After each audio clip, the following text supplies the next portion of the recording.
Kita lihat tapering off itu sebetulnya untuk membawa ekonominya ke level yang pertumbuhannya lebih stabil dan tidak kepanasan, dengan kata lain untuk mengendalikan inflasi. Jadi ketika mereka dengan cara menaikkan bunga atau mengetatkan kebijakan moneter, kita melihat memang bank-bank sentral dunia seperti Amerika, Inggris sudah menaikkan suku bunga acuannya. Di Amerika 2,25 sampai 2,5, Inggris juga di atas 2%. Tapi kita lihat ujungnya sudah hampir terlihat. Kenapa? Karena kita lihat Amerika sudah hampir resesi. Jadi kalau Amerika hampir resesi, pasti itu taperingnya hampir berakhir. Kalau menurut saya ya, nggak lama lagi, bukan berarti triwulan-triwulan ke depan akan naik terus-menerus. Karena tujuan mereka hampir tercapai, resesi artinya demand akan turun, inflasi akan terkendali karena demand-nya akan tidak sekencang sebelumnya. Jadi saya lihat ujung dari tapering sudah agak kelihatan. Artinya kendala global yang kita hadapi akan tidak sebesar yang diperkirakan sebelumnya. Untuk kondisi domestik likuiditas perbankan sendiri, sebetulnya kita tidak tergantung kepada Amerika begitu saja atau dunia. Nasib kita ditentukan oleh kita sendiri. Kita bisa mengendalikan suplai uang di sistem dan ini sudah kita lakukan oleh Bank Sentral ya.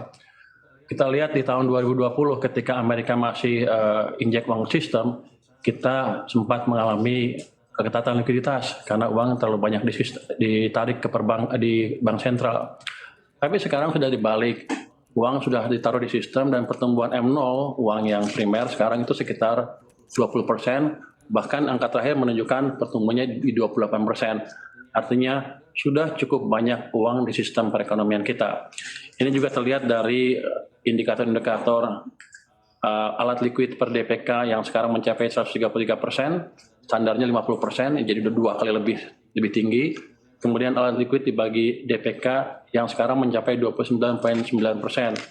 Harusnya katanya minimalnya 10%. Jadi likuiditas perbankan kita cukup baik dan itu bisa kita jaga, tidak hanya tergantung kepada keadaan global saja. Jadi nasib perbankan kita sebetulnya di tangan kita sendiri. Dan KSSK sudah menemukan cara yang jitu untuk memelihara atau menjaga likuiditas perbankan kita.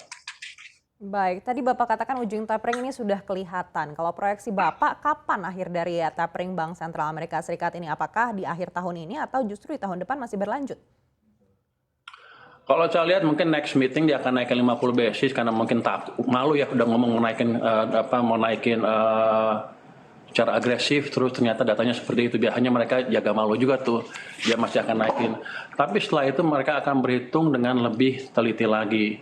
Kalau di pertumbuhan ekonomi yang masih tetap lemah, saya pikir kenaikan bunganya akan berakhir di tahun ini juga. Saya juga sudah dengar di beberapa media ada yang sudah berspekulasi tahun depan mereka mulai akan turunkan bunga. Jadi akan aneh kalau dia naikin terus-terusan bunga ketika ekonominya sudah resesi. Mereka desain tapering ini bukan untuk membunuh ekonominya, tapi untuk membawa ekonomi ke pertumbuhan ekonomi yang potensialnya. Mungkin untuk Amerika di sekitar 2-3%. Baik, dengan mengakhiri tapering off-nya di tahun ini, apakah akan efektif untuk menghindarkan Amerika Serikat dari resesi?